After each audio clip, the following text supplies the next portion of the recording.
Not about the Old Trafford party that's going to run well into Bank Holiday Monday. Not about the scarves being waved and the pints being spilled on Stretford Road. We need to talk about what actually happened here, and why this 3-2 scoreline cuts far deeper than 3 points on a table. Because on one side of this, you've got a resurrection story, so unlikely that even the most deluded Red would have laughed you out of the pub 6 months ago. And on the other side, a slow, uncomfortable unravelling that some people have been pretending not to notice for weeks, back on the Manchester United fan channel, creating content about our beloved club. Let's get into it. Right, picture this. Someone hands you the keys to a house that's half on fire. The walls are cracked, the roof leaks. The previous tenant, who insisted he was building something revolutionary, has done a runner. And yet, within a matter of months, not only have you stopped the bleeding, you've made it the best house on the street. That is Michael Carrick at Manchester United. Let's be clinical about this. When Ruben Amorim was moved on after leaving United in a state of tactical confusion that was, to put it charitably, spectacularly creative, nobody, and I mean nobody, expected this transition to be smooth.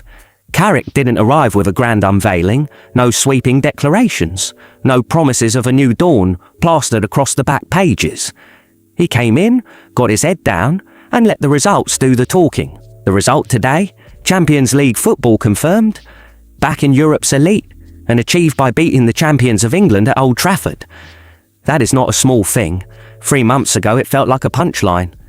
And then there's Kobbie Mainoo, a local lad, a proper United fan, 21 years old, fresh off signing a new contract, and he marks the occasion with the winning goal.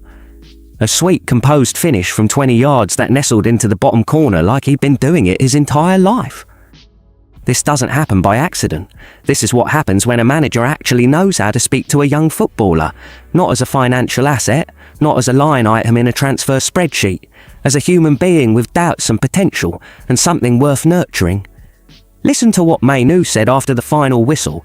You want to follow him, you want to fight for him, you want to die for him on the pitch. When was the last time a United player said something like that and you actually believed them?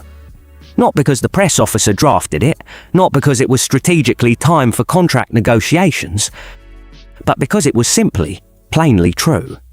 The echoes of Giggs and Beckham talking about Ferguson are not being made lightly here. That kind of devotion is a cultural indicator. It tells you everything about the environment being created in that dressing room.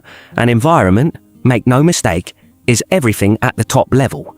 Now, the uncomfortable question that United must answer, and answer honestly, does Carrick get the job permanently? Only time will tell whether he's done enough. But I'll tell you this for nothing. If the board looks at what he's built in this short period, at the Champions League return, at Mainoo reborn, at Old Trafford believing again, and still decides to go hunting for a bigger name with a flashier CV, that would be a level of institutional self-sabotage that deserves its own documentary. Verdict: Carrick isn't a caretaker, he is the answer.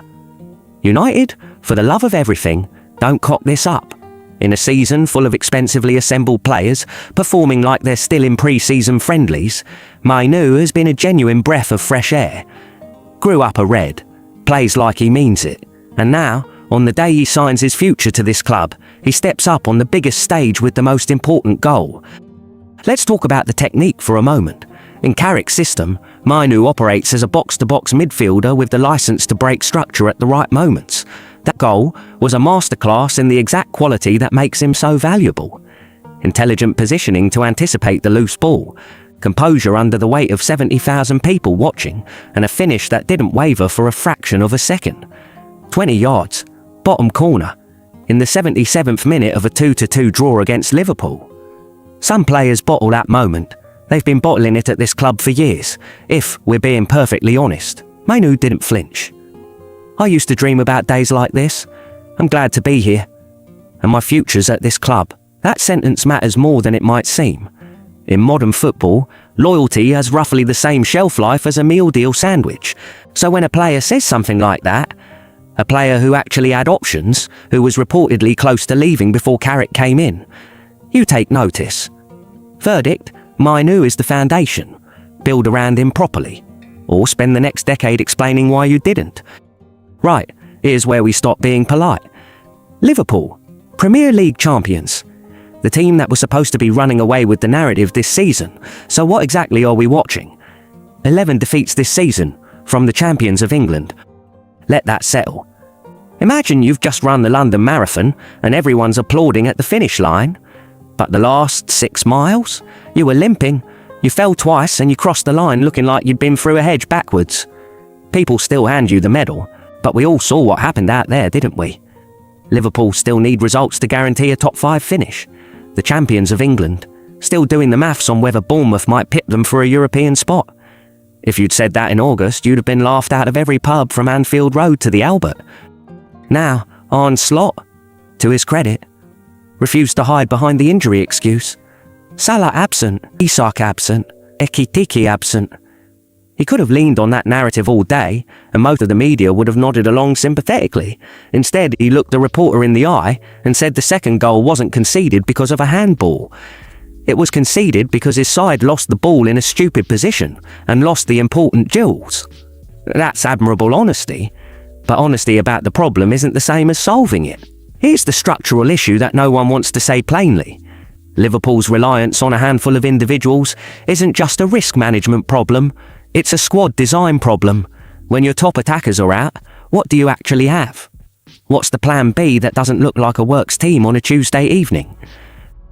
This is a question Slot will have to answer properly in the summer, because the margin for error next season, with Champions League returns and title defences on the agenda, will be considerably thinner. The title is real, but this squad, as currently constructed, has a glass jaw. Address it or spend next season finding out the hard way.